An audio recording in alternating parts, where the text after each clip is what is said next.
In an explosive session before South Africa's Commission of Inquiry, a suspended senior SAPS General delivered devastating testimony exposing how criminal syndicates have systematically infiltrated law enforcement agencies across the country. The general revealed chilling details of how police officers were recruited as hitmen in taxi violence conflicts, with multiple sergeants convicted and sentenced to life imprisonment for murder. He detailed the harrowing murder of Major General Monga, a district commissioner assassinated for his zero-tolerance stance against organized crime, where the investigation team itself was forced into a safe house after receiving death threats from the same criminal networks. The testimony further exposed a kidnapping scheme linked to the Lefalale water tender fraud, where an acting CEO was abducted to authorize blocked payments of R2.9 million, with serving police sergeants among those arrested. In an equally alarming revelation, the general described how an illegal mining kingpin was arrested and then escorted out of custody by the very police officers meant to hold him, with 4 officers now facing charges.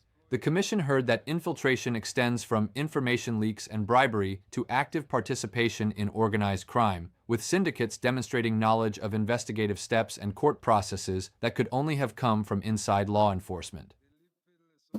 The phenomenon is not recent, isolated, or incidental. It has manifested repeatedly over a sustained period of years across different operational environments, geographic areas. The intelligence trend, disciplinary cases, criminal prosecution, investigative finding, with which I have been involved, indicate a recurring pattern of attempts by organized criminal groupings to compromise individuals within South Africa, officials within the law enforcement agencies. While not systemic across entire institution, the persistence of such infiltration attempts to reflect ongoing and evolving threat to institutional integrity that has endured over time has occurred through compromise of individual members. The phenomenon has manifested in offense, including but not limited to the following offenses: drug trafficking, taxi-related violence, gang-related violence, kidnapping for ransom, extortion, including the tender-related extortion, fraud, and corruption. In some instances... Sorry, General, can I just ask, would you include illegal mining there? Yeah, illegal mining also should be here, because I even have an example of illegal mining to show that this happens. So maybe it's an omission. No, it's not an omission. I see you say, but not limited to. I just want to know if we could include it. Yeah, we could include it. Okay. 51. In some instances, members of law enforcement have acted in concert with criminal groupings by leaking information, manipulating investigation, and abusing the authority. Witnesses are identified by law enforcement and their identities provided to the syndicate. As a result, they are killed, intimidated, and some investigating officers are attacked. In court cases end up struck from court rolls as investigation become stagnant, resulting in some of the matters being withdrawn.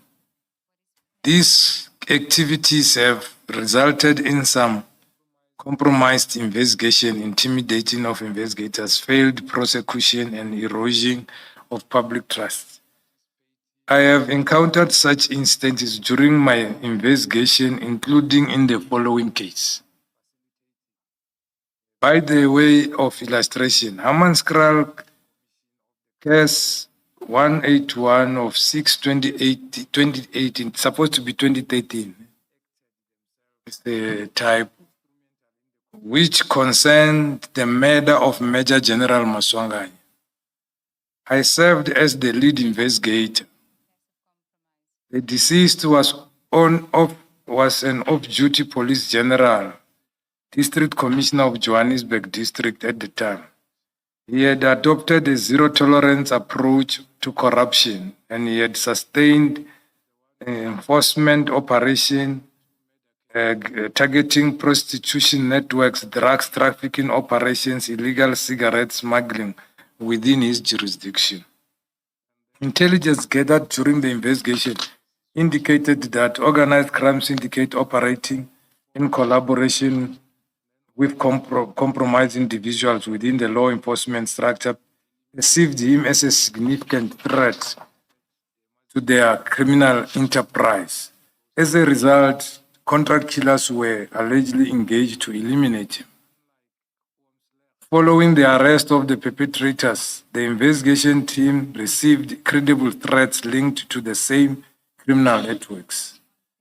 Due to the seriousness of the threats, members of the investigative team were required to operate from a safe house under protection measures to safeguard their lives and to ensure the integrity and successful prosecution on the matter.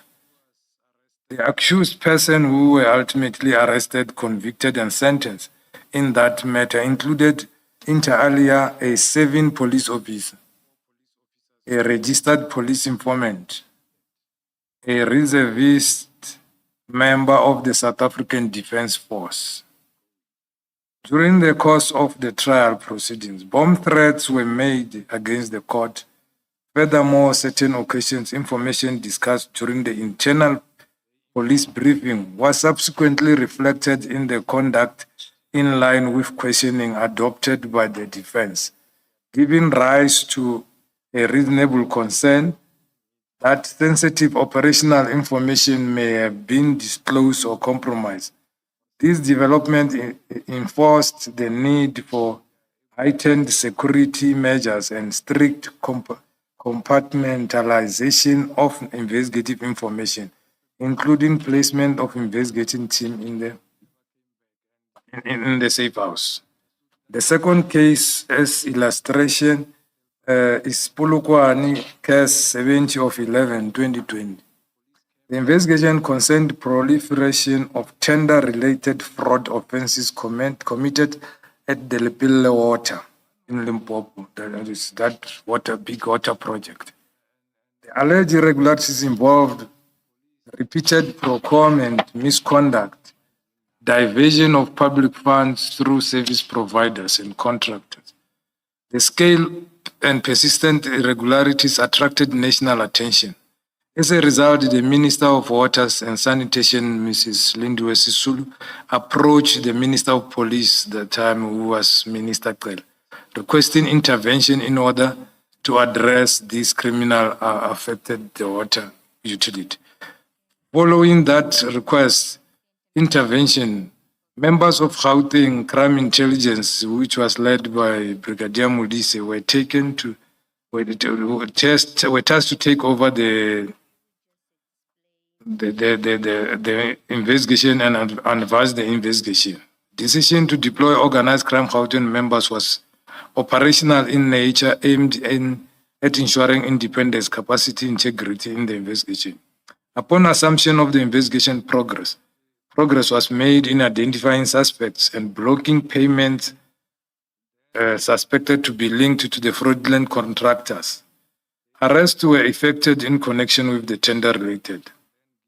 As enforcement measures intensified and payments blocked, the matter escalated significantly. Intelligence and investigative findings revealed that individuals believed to be central beneficiaries of the tender scheme allegedly orchestrated the kidnapping of the acting Chief Executive Officer of the Lepille Water. The purpose of the kidnapping was to coerce the acting CEO to authorize payments of previous blocked funds and secure ransom payment. An amount of 2.9 million was ultimately paid under duress, and the providers of the association were with allegedly fraudulent contracts. Subsequent investigation led to the arrest of individuals connected to the kidnapping and tender. Among those implicated was two police sergeants who were allegedly involved in the criminal conduct. One of the police fled and was later reported as deceased, but the other one was arrested. The matter is on court roll at Polokwane High Court as we speak.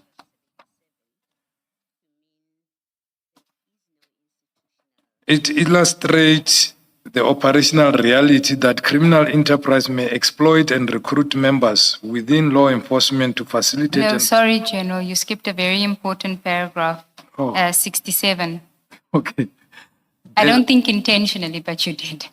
The Lipil, sorry, Commissioner. The Lipil matter demonstrated how organized criminal syndicate, once financially entrenched within public procurement system, may escalate from financial manipulation to violent coercion when confronted with enforcement action.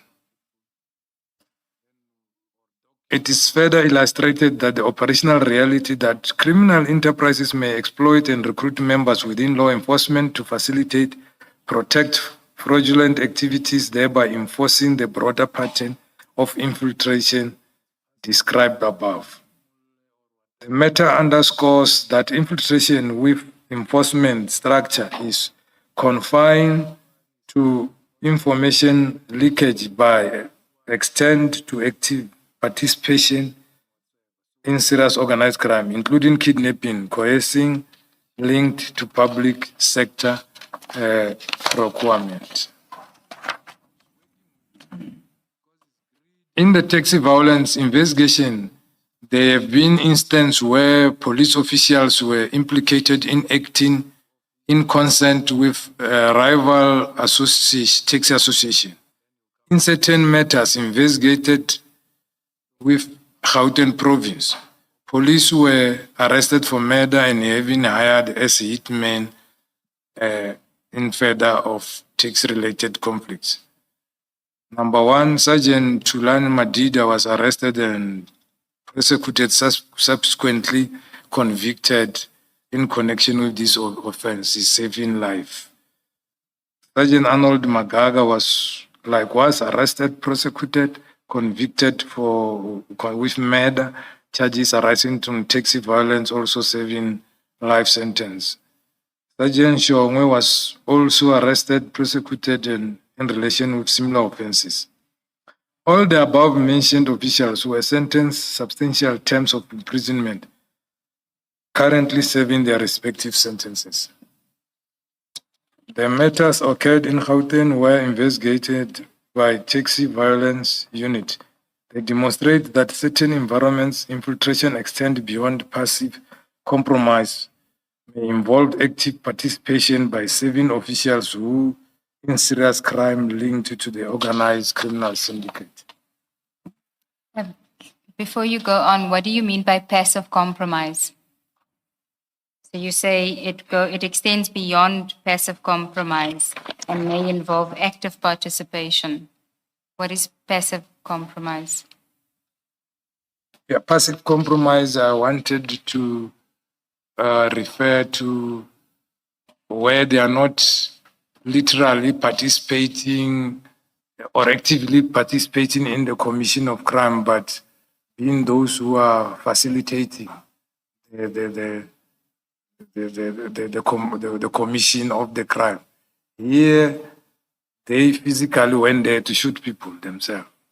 So they acted themselves, being instrumental in the commission, not as a conduit to the commission. Give me an example of that, of a passive compromise, as opposed to active participation. As a passive compromise. Compromise, right. I know that Sergeant Shiviri is the one who's having the two murder cases of the gangster Mr. Oomslech, for example. So, and then I know who is the witnesses who are going to testify. Then I inform Oomslech, and then Oomslech is inside, but he arranges his people outside to eliminate the two witnesses so that there mustn't be a case in court. No witness, then you go scot-free. Thank you. Unlike Oomsleg, send the police to go and kill the witness. Understood. Thank you. Yeah. 76 on page 25. In relation to aiding of arrested suspect in custody to escape, an example here is given of Northwest Province involving illegal mining kingpin who was arrested and allegedly led by the police to run away. And 4 police officers were arrested in connection with this, and the matter is court going. So I think this one was also on the news. So that shows even syndicates who are running this illegal mining, they infiltrate the members, and they are sometimes escorted with the gold concentrate, which when they are taking it from underground where they are placing it until they take them to the buyers and so forth. Or sometimes they are the buyers. And when they are arrested, they are able to pay their way out, and there are people working with. You mean they're escorted by the police? Yeah, he was arrested by the police and went out with the police. And he never came back. And later on it was understood that is the main kingpin was given problem there in Stelfontein. A commissioner will remember when the police came to there and there were an operation of extracting them from underground and so forth. So one of the main kingpin was arrested, and the police let him go, and we didn't yet find him now, but they are charged, and I think it's a Lesotho national. Thank you. 77.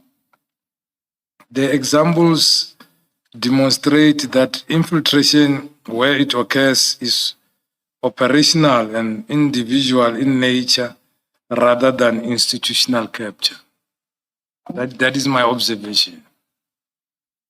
Then the next topic is the nature, extent, and consequences of infiltration and undue influence. Page 25, paragraph 78. Maybe before you do that, General, if you would just explain what you consider to be institutional capture, what would constitute that? Institutional capture, it will involve, let's say, for example, a division like ours. Then the senior management, they are the one who are working with these criminals and then giving instruction as to what must happen and monitoring what is happening. If there is a case against that particular person, because they are in a way criminally contracted to them, then they will have to act and ensuring that nothing happens from that case. So, meaning those who are downwards, involuntarily forced to collude by the top management because the hierarchy is captured. And then they capture the ones who are under them and going down. So it is like an orchestrated, it's a syndicate within the system created by syndicate outside. Because the way they will start living, it will be like, it is normal what is done. That this one, there will be a case, then he can phone me, and then me, I phone somebody down there, and then until the command that this case, it doesn't go anywhere. And should we understand your paragraph 77 to mean there is no institutional capture? You making a positive statement like that, or are you qualifying it to say, in your experience and observations, you your view is there is no, you don't have experience of institutional capture without meaning there isn't. Is that what you mean? Yeah, I don't have experience of institutional capture, but my experience is individuals Okay. have been captured. They can form group of two or whatsoever, working in different ways. For example, mostly this happens like this. Highway patrol people, then or dog unit working with certain detectives or crime intelligence who got knowledge to say there is truck coming with lot of copper from Zambia. And then they will monitor it is passing Mudimule or whatever. They will stop it somewhere and take it, and then they will take the copper. Or this one is carrying lots of money, and this one is got cigarettes where and whatsoever. So they will go together and make as if it's an operation and take it. Sometimes they are sent by one of the syndicate who is working with them because he's greedy. He sees now they share too much. There are men who are sharing. So we want to minimize. Then he gets two of his police officers to go and stop and take. He knows where they are sold, and then he'll come and pay. So Thank you. it becomes a syndicate to operating like that. All right. I understand your answer. Thank you. Thank you, General. The next topic